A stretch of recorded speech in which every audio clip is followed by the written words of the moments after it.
Hi everybody, my name is Eileen and I am abstinent on the Gray Sheet, and I am so grateful this Thanksgiving to be able to say that again. Today I wanted to talk about some of the things that make eating holiday dinners or dinners with family difficult, and barriers that I had to overcome over the years in order to be abstinent and stay abstinent. One of them was my relatives, like my sister, making some special dessert just for me. And it might be something that I always loved to eat, and she made for me, and it was a gift of love. And I would have to say, I'm sorry, I don't eat that stuff anymore. Thank you for making it for me. I'm sure other people will enjoy it very much, but it's not for me anymore. Another thing was the timing of a meal. For instance, I often wake up early, like 6 o'clock in the morning, and I like to eat my breakfast when I wake up. Well, that's fine for me because I'll eat my lunch at noon, and then I'll have my dinner usually at 6. But it's common for a holiday dinner to just stretch on and on and on in the making of it. So I would go to somebody's house for dinner and they'd say, oh, come at 1, but they wouldn't eat until 2 or maybe 3 because they're snacking on all these things that we don't eat. And so I'm starving by then. So what I have done in the past is I ask people what time their dinner is going to be served, and they give me their best estimate. Again, they don't know for sure. I try to make sure that on those special occasions, I eat a later breakfast. So if I know that I'm not going to eat my meal with everybody until 2 o'clock, then I try to have my breakfast at 9 instead of 6. Or if they're going to have a dinner they say come over at 6, but I know that the meal isn't going to happen until between 7 and 8, then I'll push my lunch meal a little bit later on so that I'm not starving. And I have to say, there have been times when I bring my weighed and measured food that I know that will serve me to eat. If I can't wait that long, then I will go somewhere and eat in another room and, abstain from the meal that everybody else is having and just have tea or coffee. And if people have questions about that, I'll just say, I'm very, very strict about the timing of my meals. And the truth is, I'm here for the company, not for the food. So I'm just happy to be here, and thank you. And I may take some leftovers home and enjoy it later when I can eat it at the right time for me. There are a lot of people who have food requirements right now. We're not the only ones. And if people don't understand, we can always say, I'm sorry, this hurts your feelings, or I'm sorry, I just need to do this to take care of myself. And most people understand that. If people don't understand that, a lot of times it's because they have food issues or because they've never learned how to separate food from love. But that's not my problem. My problem is staying abstinent, and I do it the best way I can. I do it with all the grace I can muster in a given day, and sometimes I'm not very graceful. But when I go home, I'm never sorry that I stayed abstinent instead of pleasing somebody else or sparing them their feelings, because I don't go home and sleep with them. I sleep with me. Oh, and the other thing I want to say is, before a big event like this, or eating in front of people that I don't normally eat with, or eating with people I used to eat with that I don't eat with any longer, I make sure I get to meetings. I make sure I talk it over with my sponsor. I make sure that I have what I need to stay abstinent completely, all by myself, on my own, without anything that they're going to offer. I can always eat that food later at a different time or throw it away if I don't need it, but I'm never sorry that I bring my full backup with me. Thanks, everybody. I hope you have wonderful holidays. This is Grania, abstinent and grateful today because I weigh and measure 3 meals a day from the Cambridge Gray Sheet. I turn them over to my qualified Gray Sheet sponsor with 90 days or more of back-to-back Gray Sheet abstinence. I don't eat no matter what, and I do eat my committed meals no matter what. Abstinence is the most important thing in my life. And I've been abstinent without exception since September 14th, 1994. Um, in terms of winter holidays and gray sheet abstinence, I really do not have a lot to share with people who do traditional winter holidays because I just don't. I live alone. I have no children. I have no immediate family. I'm not Christian. I'm not Jewish. I'm not celebrating traditional African holidays. So I don't like to eat out in restaurants. I don't like to eat with big social events. I don't like to host a bunch of people. So for me, the winter holidays are purely a chance for time off from work, which means I can spend time doing what I enjoy doing and having the biggest and the best gray sheet meals, but it doesn't change anything about my meals. I eat the same foods on December 25th as I eat on December 24th and December 27th. And so it just doesn't stress. I don't register those holidays. They're not my holidays. And those are my choices. So I could choose to eat out. I could choose to visit family.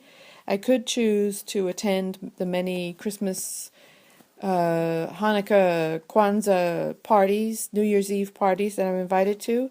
But I don't enjoy them, so I don't. And that is how I have stayed abstinent for 21 years back to back and 22 years in gray sheet.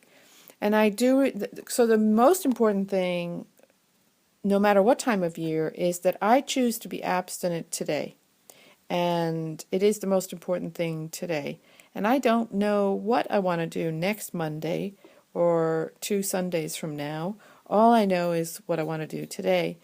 And I do remember when I first moved to Houston and started the Gray Sheet meeting here, we were meeting in the GreySheeters Anonymous meeting house, clubhouse, and these 2 women came to the meeting. It was just me and one other person who was interested in Gray Sheet at that time. And these 2 women came.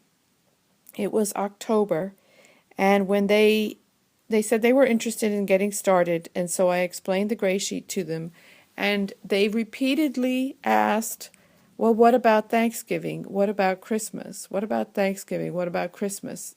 Throughout my hour-long explanation to them of how to be abstinent, they repetitively and obsessively and compulsively kept coming back to Christmas and Thanksgiving. And I kept telling them, it's only October. Just weigh and measure for today. And they could not let go of what they would possibly do on Thanksgiving. And so they didn't weigh and measure that day in October, and I've never seen them since. And that was in 1997. So I keep those 2 women in my memory as reminders to me that all I need to do is weigh and measure today. And who knows what's going to happen on Thanksgiving and Christmas. I'm grateful to be abstinent today, no matter what. Bye-bye. Hi, my name is Cathy, and I am a completely hopeless compulsive eater. I have absolutely no hope of ever conquering this food addiction on my own, but thank goodness I found the Gray Sheet Food Plan and the Gray Sheet community, and I'm completely bought into this thing, which means that I choose 3 meals a day from the Gray Sheet. I write them down, I commit them to a sponsor, and I eat them with incredible pleasure. And Thanksgiving is coming.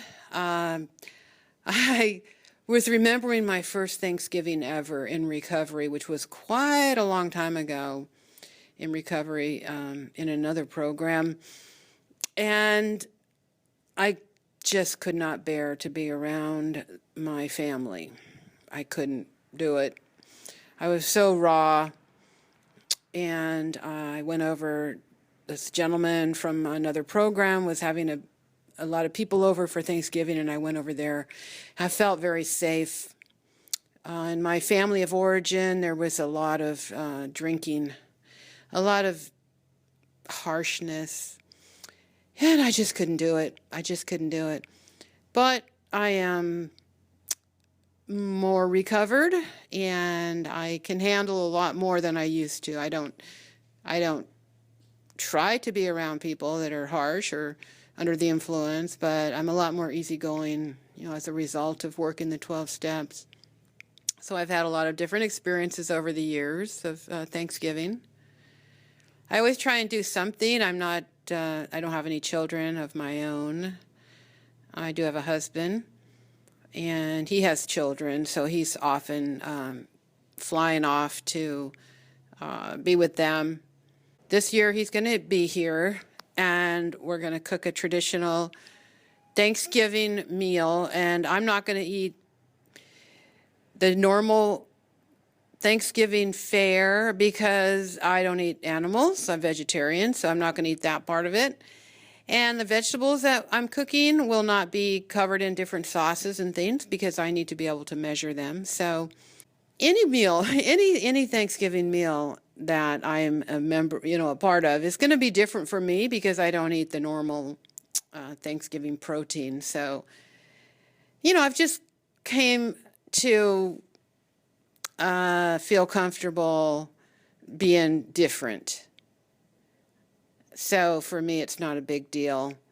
And I do remember back when I got back into Gray Sheet program, I would cook this whole meal, and then my husband would go, what are you going to have? Because I would just focus so much on everyone else. So what I've really learned to do is make sure that my meal comes first and make sure that I'm going to have something that's spectacular. And what's funny is it's actually going to be pretty much what I always eat. Not that I always eat the same thing, but part of the success in doing the Gray Sheet food plan is to make our meals spectacular.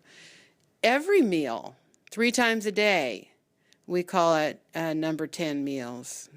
Like what's the best from 1 to 10? It's number 10. So I'm going to have a wonderful meal for Thanksgiving, but then the next meal I have, which will be breakfast the next day, will also be fantastic. I don't need a holiday to eat an amazing meal. That's how it works for me. That's why I'm able to eat 3 meals a day and nothing in between, is because each meal is so nutritious, so gorgeous, so satisfying. And I'm doing a conversation right now with another Gray Sheet member with her family, may be coming here for Thanksgiving. There's nothing better than eating meals with my fellow Gray Sheeters. And actually, I was at her house for Christmas last year, and it was so wonderful, so warm, so harmonious. So I'm truly living the dream. There is not one food in this entire universe that I want more than I want my abstinence. I want this peace. I have unbelievable freedom from food obsession. I have no cravings whatsoever. I am maintaining a 120-pound weight loss. I am not thinking of foods we cannot eat. It's just unbelievable that I should have this food addiction that is hurting so many people, and I have this blessed life of freedom. So Thanksgiving, bring it on. I'm ultra committed to my recovery, and I'll have a wonderful day, and I hope you do also, no matter what. Thanks for listening.